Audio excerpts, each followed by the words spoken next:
Last year, I made the most money I've made in my entire life. And I did it while only publishing 10 videos. And I know those numbers don't seem to make any sense, because when I was starting out on YouTube, I thought the only way to make a living was by posting at least one video a week, if not more. But last year forced me to rethink, basically, everything I thought I knew about YouTube monetization. So in this video, I'm going to break down the 7 income streams that brought in over $290,000 last year. What they were, what it took to build them up, what they cost to maintain, and everything you need to know before starting them yourself. We're going to cover all of the nitty-gritty details that most people leave out of videos like these. And while not every income stream will apply to every creator, my hope is that by being transparent with you and sharing everything that I can give you a better sense of what's possible and what some potential options are as you build out a YouTube business of your own. Let's get into it. First up, we have YouTube AdSense. And when most people think about making money on YouTube, this is the first thing that comes to mind. If you're not familiar, AdSense is the money you can earn from the ads that YouTube runs on your videos. Once you're monetized, YouTube will actually give you around 55% of the revenue those ads generate. But in order for that to happen, you need to be accepted into the YouTube Partner Program, which for long-form content means hitting 1,000 subscribers and 4,000 watch hours. Now, exactly how much money you make from AdSense is dependent on 2 main factors: your views and this metric called RPM, which stands for revenue per mil or revenue per 1,000 views.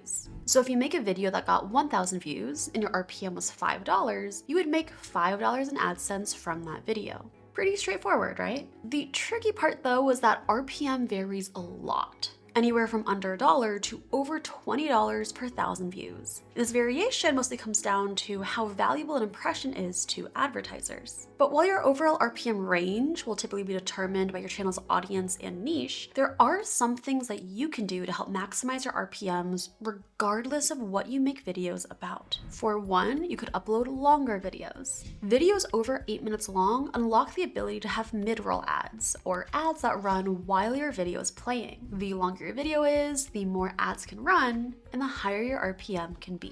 Additionally, some creators I know increase their upload frequency in the last quarter of the year, specifically in December. This is because RPMs tend to be higher during that time of year, when advertisers are trying to spend the rest of their annual ad budgets. Something I started doing last year to increase my own RPMs is to manually increase ad slots. In YouTube Studio, I'll add manual ad slots every 2 to 3 minutes at natural breakpoints, as I'm transitioning between sections or after I finished a thought. I just make sure to avoid putting any ad slots directly before or after any sponsored integrations in my videos, because if a viewer sits through an entire sponsored section, only to then be hit with an ad from YouTube, it can frustrate them and cause them to click away, which can hurt my video's overall retention. Manually placing an ad slot doesn't guarantee that YouTube will place an ad there. YouTube actually has their own algorithm for determining whether or not to run an ad. But the increased ad slots gives YouTube more opportunities to serve ads. And many creators, myself included, have seen an increase in the RPMs after adding in more ad slots.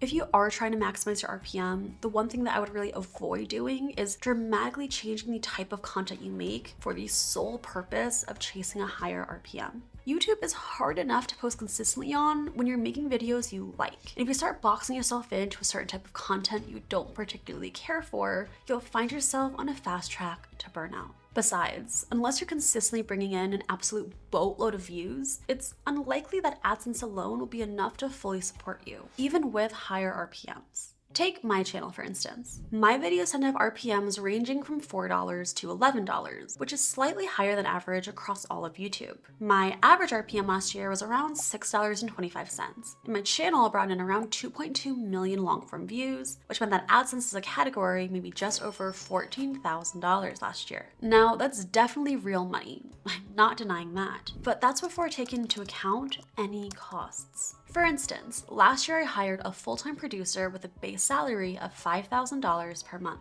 If I wanted AdSense to carry my business, I'd have to consistently pull in 10 times the number of views I'm currently generating, which at my current upload frequency means that every video I uploaded would have had to hit over 1 million views. Now, that's not impossible, and many creators have done it, but it is very, very hard. And even if I did manage to crack 1 million views with every video I uploaded, relying on AdSense alone to carry my business would still be significantly risky. You see, of the 2 5.2 million views my channel brought in last year, over half of them are views on my back catalog, or videos I uploaded over a year ago that are still being watched today. So let's say that tomorrow, YouTube made an algorithm update that prioritized videos that were uploaded recently, and my back catalog stopped bringing in new views. Overnight, my AdSense income would be sliced in half, and there would be nothing that I could do about it. Now, that scenario might sound dramatic, but it's actually not too far off from an algorithm update that absolutely tanked short form views for Shorts creators last year.